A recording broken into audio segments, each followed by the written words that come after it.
perkenalkan, saya Reza Framika, Saya Anissa Rahayu, dan saya Endang Listia Dewi, Saya Vela Destria. Saya Winnie Maivalinora.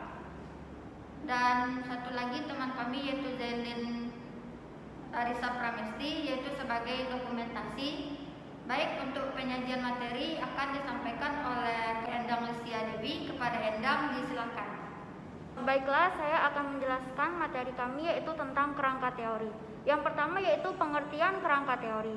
Teori adalah sebuah ide tentang bagaimana suatu bekerja. Teori merupakan sebuah gagasan tentang perbedaan yang akan terjadi apabila kita melakukan atau tidak melakukan sesuatu. Teori juga merupakan ide tentang bagaimana berbagai hal berhubungan sesuatu sama lain dan bagaimana ide-ide tersebut saling berkait. Jadi, teori adalah gagasan abstrak tentang bagaimana suatu konsep berhubungan satu sama yang lain. Yang kedua, ada macam-macam teori. Yang pertama ada teori yang deduktif, yakni memberi keterangan yang dimulai dari suatu perkiraan atau pikiran spekulatif tertentu ke arah data yang akan diterangkan. Yang kedua ada teori yang induktif, adalah cara menerangkan dari data ke arah teori dalam bentuk ekstrim titik pandang yang positif. Ini dijumpai pada kaum behavioris. Yang ketiga ada teori yang fungsional, yakni di sini tampak satu instruksi pengaruh antara data dan perkiraan teoritis, yaitu data mempengaruhi pembentukan teori dan pembentukan teori kembali mempengaruhi data. Selanjutnya ada tingkat dan fokus teori, yakni teori yang digunakan untuk perumusan hipotesis yang akan diuji melalui pengumpulan data. Adalah teori substantif, karena teori ini lebih fokus berlaku untuk objek yang akan diteliti. Selanjutnya kegunaan teori dalam penelitian. Teori-teori pendidikan dapat dibagi menjadi teori umum pendidikan dan teori khusus pendidikan. Teori umum pendidikan dapat dibagi menjadi filsafat pendidikan dan Auslan pedagogik atau status pendidikan luar negeri.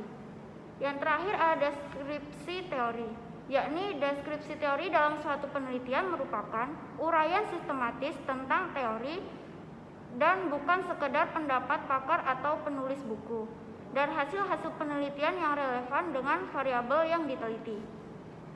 Selanjutnya ada contoh kerangka teori.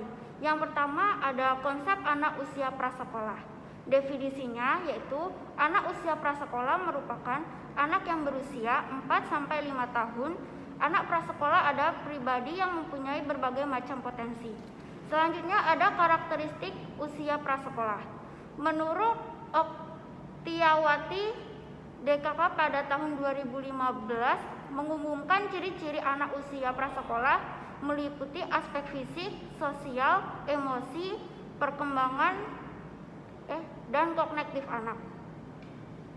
Selanjutnya ada perkembangan anak masa prasekolah, yaitu menurut Mustafa 2016 membagi 4 ciri tahapan perkembangan anak prasekolah, yaitu perkembangan jasmani, perkembangan kognitif, perkembangan bahasa, perkembangan emosi dan sosial.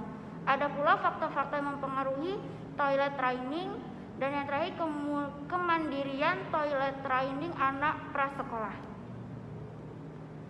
Selanjutnya di toilet training ada yang pertama konsep anak prasekolah, yakni pengertian anak prasekolah, karakteristik anak usia prasekolah, perkembangan anak usia prasekolah.